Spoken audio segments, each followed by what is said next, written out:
Hello everyone, आज बात करेंगे पीएसएम के एक टॉपिक के बारे में जो कि स्टैट से है और नीट पीजी 2019 में पूछा गया था। इसमें सबसे पहले बात करते हैं बार चार्ट के बारे में। बार चार्ट तीन तरह के होते हैं: simple bar chart, multiple bar chart और component bar chart. Simple bar chart भी दो टाइप के होते हैं, वर्टिकल बार चार्ट और हॉरिजॉन्टल बार चार्ट। अगर ये कॉलम वर्टिकली प्लेस्ड होंगे तो ये वर्टिकल बार चार्ट होगा, अगर ये हॉरिजॉन्टली प्लेस्ड होंगे तो ये हॉरिजॉन्टल बार चार्ट होगा। जैसे इस ग्राफ में देखते हैं, एक्स एक्सिस पे सेंसस ईयर है और वाई एक्सिस पे फीमेल पर 1000 पॉपुलेशन है। और हॉरिजॉन्टल बार चार्ट में mean age at marriage in some country, Japan, Israel, UAE और इंडिया। अब देखते हैं, इसमें सबसे जानने लायक बात यह है कि बार चार्ट में दो कॉलम के बीच में या दो बार के बीच में हमेशा गैप होगा। और जब बात करेंगे हिस्टोग्राम की, तब वहाँ देखेंगे कि दो कॉलम के बीच में कोई भी गैप नहीं होता है। दूसरा है मल्टीपल बार चार्ट। अगर दो या उससे ज़्यादा कॉलम या बार को एक साथ ग्रुप में रख देते हैं तब मल्टीपल बार चार्ट बन जाता है। इस एग्जांपल में देखते हैं, जैसे कि इस ग्राफ में देख रहे हैं, एक्स एक्सिस पे एशिया, यूरोप और अफ्रीका है और वाई एक्सिस पे परसेंटेज ऑफ वर्ल्ड टोटल है।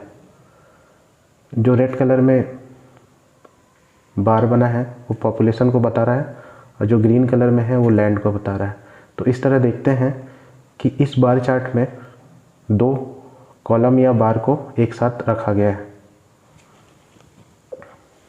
अब आगे देखते हैं कंपोनेंट बार चार्ट। इस बार चार्ट में एक ही बार को दो या तीन पार्ट में बांट दिया जाता है।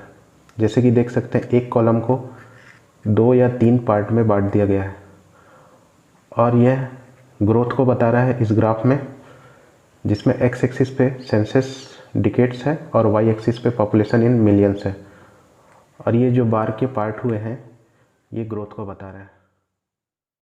Second, histogram. हिस्टोग्राम में क्लास इंटरवल को एक्स एक्सिस पे रखते हैं और फ्रीक्वेंसी को वाई एक्सिस पे रखते हैं। क्लास इंटरवल के जो डाटा होते हैं वो कॉन्टिन्यूस वेरिएबल्स होते हैं। जैसे इस इंटरवल में 20 कॉमन है तो इसमें भी 20 आ रहा है।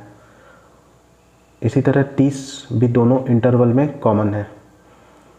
एरिया ऑफ ब्लॉक प्रोपोर्शनल होता है फ्रीक्वेंसी के, और दो ब्लॉक या बार के बीच में कोई भी गैप नहीं होता है, जबकि बार चार्ट में दो बार्स के बीच में गैप्स होते हैं। इस तरह हिस्टोग्राम को बार चार्ट से डिफ्रेंशिएट कर सकते हैं। फ्रीक्वेंसी पॉलीगॉन, यह हिस्टोग्राम के आइडेंटिकल ही होता है और अगर हिस्टोग्राम के मिड पॉइंट को ज्वाइन कर दिया जाए तो फ्रीक्वेंसी पॉलीगॉन बन जाता है। एक्स एक्सिस और वाई एक्सिस पे हमने डाटा मेंशन किया है, एज एट डेथ और नंबर ऑफ डेथ्स। फिर बात करते हैं लाइन डायग्राम के बारे में। लाइन डायग्राम समय के साथ किसी भी इवेंट को बताता है कि कौन सा इवेंट किस ईयर में घटित हुआ है। जैसे कि देखते हैं, इसमें एक्स एक्सिस पे ईयर्स डिनोट किए हैं और वाई एक्सिस पे केसेस पर मिलियंस डिनोट किए हैं, और ईयर वाइज इस डाटा को रिप्रेजेंट करने के लिए लाइन डायग्राम बनाया गया है। पाई चार्ट, जिसे सर्कल चार्ट भी कहते हैं, यह एक स्पेशल चार्ट है जिसमें डाटा को दर्शाने के लिए सर्कल को डिवाइड कर दिया जाता है। डेवलपिंग कंट्रीज़ का 75%, डेवलप्ड कंट्री का 25%। नेक्स्ट है पिक्टोग्राम। पिक्टोग्राम में डाटा को रिप्रेजेंट करने के लिए स्मॉल पिक्चर्स या सिंबल्स का सहारा लिया जाता है।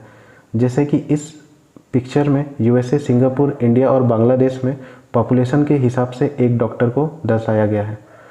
पिक्टोग्राम एक्चुअली बार चार्ट का ही एक फॉर्म है जिसमें पिक्चर्स और सिंबल्स ऐड कर दिए जाते हैं। नेक्स्ट है डॉट मैप, या जिसे शेडेड मैप भी कहते हैं। यह एक ऐसा मैप है जिसमें बहुत सारे डॉट्स या पॉइंट को दर्शाया जाता है और यह एक बड़े जियोग्राफिकल या एडमिनिस्ट्रेटिव एरिया के लिए उपयोगी है। नेक्स्ट है स्कैटर डायग्राम। स्कैटर डायग्राम में डॉट को एक स्ट्रेट लाइन के अराउंड दर्शाया जाता है। जैसे इस डायग्राम में देख सकते हैं, एक साइड शुगर इनटेक है एक्स एक्सिस पे और वाई एक्सिस पे फैट इनटेक है, और इस पे डॉट के द्वारा डाटा को रिप्रेजेंट किया गया है। यह स्ट्रेट लाइन यह बताता है कि दोनों वेरिएबल्स एक दूसरे से कोरिलेटेड है। Thank you.